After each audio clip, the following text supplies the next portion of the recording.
Всем привет, с вами Оля, вы у меня на канале, и в этом видео я покажу вам, как питаюсь на протяжении дня на калорийность 1500 килокалорий, а также покажу несколько новых вкусных рецептов. Но перед тем, как мы начнем, напоминаю подписаться на мой канал, если ви до сих пор ще этого не сделали. А якщо ви з України, то обов'язково підписуйтесь на мій другий канал, де усі мої відео виходять нашою рідною мовою. Ну и, конечно же, день начинается со стакана воды.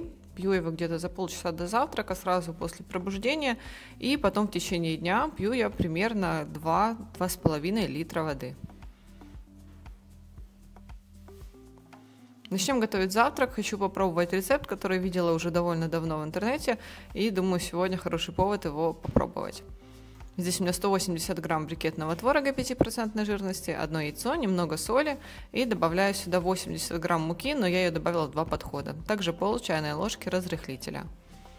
Хорошенько перемешиваем до однородности.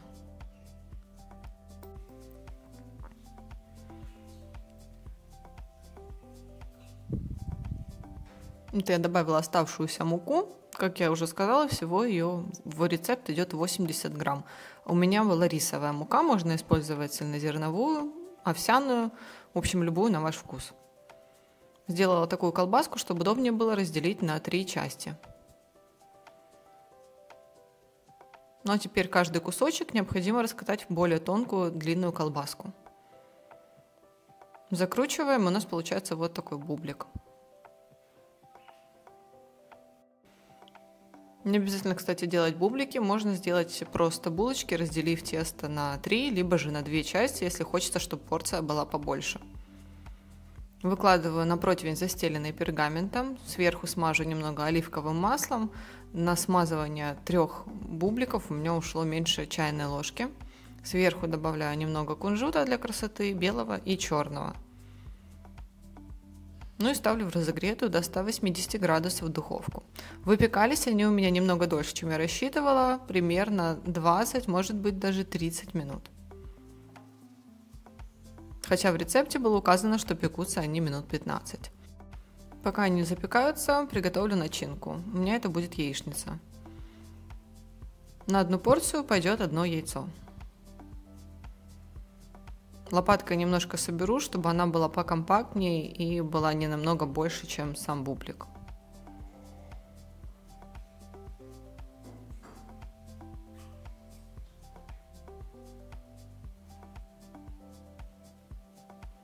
Также мне понадобится зелень, помидор и немного сыра.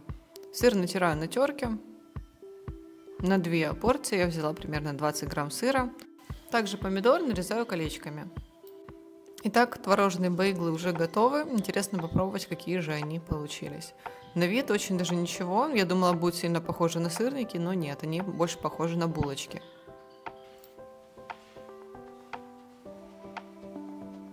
Ну и как видите, тесто внутри у него получилось довольно рыхлое. Выкладываем сначала зелень, затем овощи и сверху я кладу яйцо. Добавлю немного соли и перца, затем тертый сыр и накрываю второй половинкой.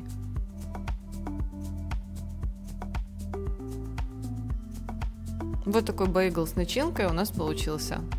Я думала, что у него будет вкус как у сырника, так как все ингредиенты те же, но нет, он действительно похож на булочку и для использования с какой-либо начинкой подходит просто отлично. Мне понравился. Но потом у меня был перекус, и это было несколько фиников и кофе с молоком. Сахар в кофе я не добавляю, конечно же.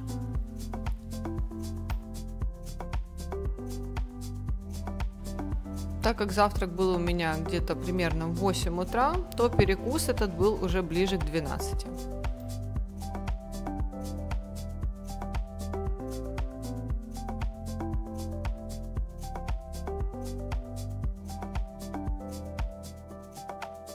Но после перекуса было немного времени сходить на небольшую прогулку, чтобы заодно повысить свою активность, больше шагов на день нашагать. И хорошо, что погода уже это позволяет. У нас в Харькове в этом году довольно рано потеплело, и гулять теперь намного приятнее. А прогулки – это самый простой способ увеличить свою активность и сжечь больше калорий. Напоминаю, что вы всегда можете приобрести готовые рационы для похудения на моем сайте olyapins.com. Есть разные варианты по длительности и калорийности, а также есть меню с большим количеством разнообразных рецептов и наоборот более простые для тех, у кого нет времени готовить сложные блюда каждый день. В общем, кому интересно, оставляю для вас ссылочку в описании под видео. Начинаем готовить обед. Здесь у меня говядина. Я сразу буду готовить ее на несколько дней, на несколько порций, поэтому здесь у меня ее около килограмма. Нарезала кусочками среднего размера, примерно такого размера, как мы нарезаем мясо на шашлык. Также понадобится одна луковица, ее просто нарезала перьями. И теперь мясо вместе с луком выкладываю в кастрюльку.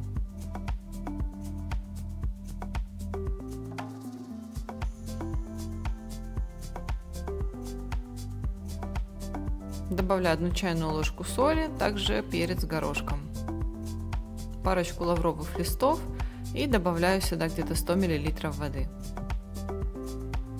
Накрываю крышкой и ставлю на небольшой огонь, и тогда мясо будет тушиться у меня где-то 2-2,5 часа до того, как полностью не станет мягким.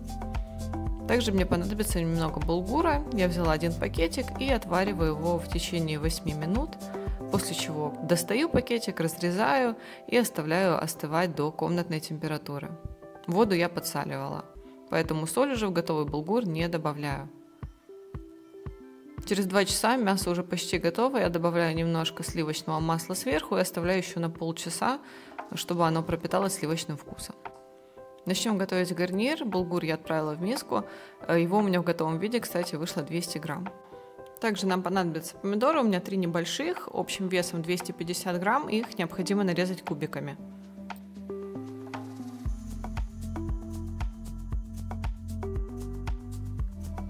Помидоры добавляем к булгуру. Также нам понадобится огурчик весом 200 грамм, его также нарезаем кубиками.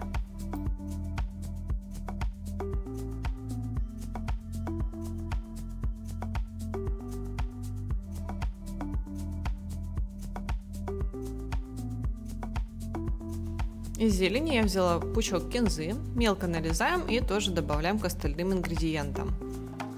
Кстати, по желанию вы можете добавить еще пару мелко нарезанных зубчиков чеснока.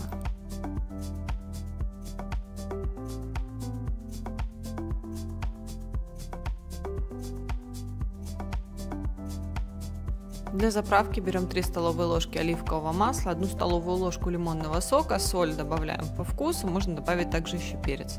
Перемешиваем, и на этом наш гарнир готов. Также я сварю еще несколько кочанов кукурузы.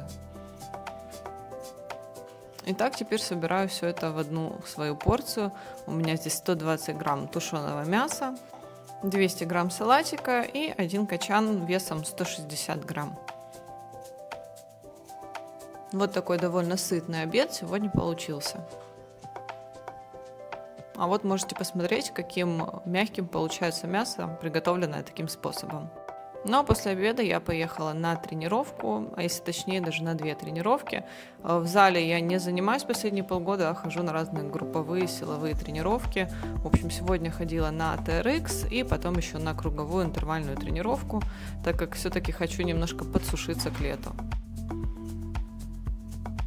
Такой вид тренировок мне сейчас больше нравится, так как все-таки силовые в зале за долгие годы уже немножко поднадоели. Итак, за одну тренировку я сожгла 330 килокалорий, и потом пошла еще на вторую. Она была гораздо тяжелее, более интенсивная, с элементами кардио, поэтому в общем результате за обе тренировки у меня получилось 800 килокалорий. Очень даже ничего.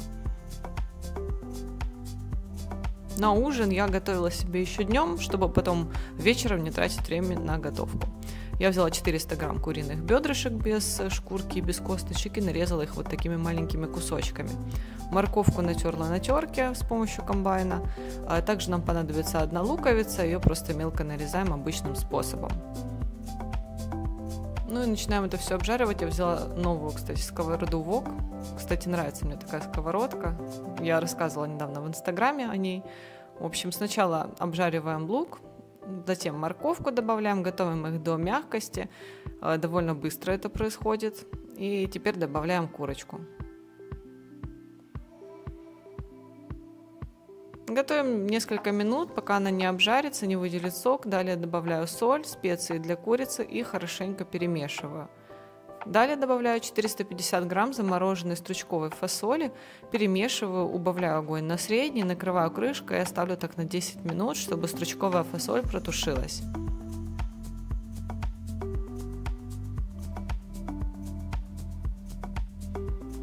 Ну и, собственно, на этом блюдо готово. В конце я добавляю немного кунжута, белого и черного.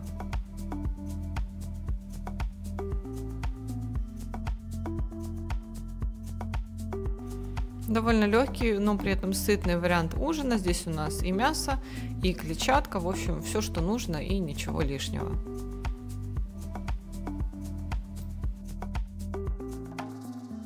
На сегодня это все. Я надеюсь, что это видео вам понравилось, было для вас интересным и полезным. Если это так, буду рада увидеть ваши лайки внизу под этим роликом, а также подписывайтесь на мой канал, если до сих пор еще этого не сделали. Ну а с вами была Оля, увидимся с вами в следующих роликах.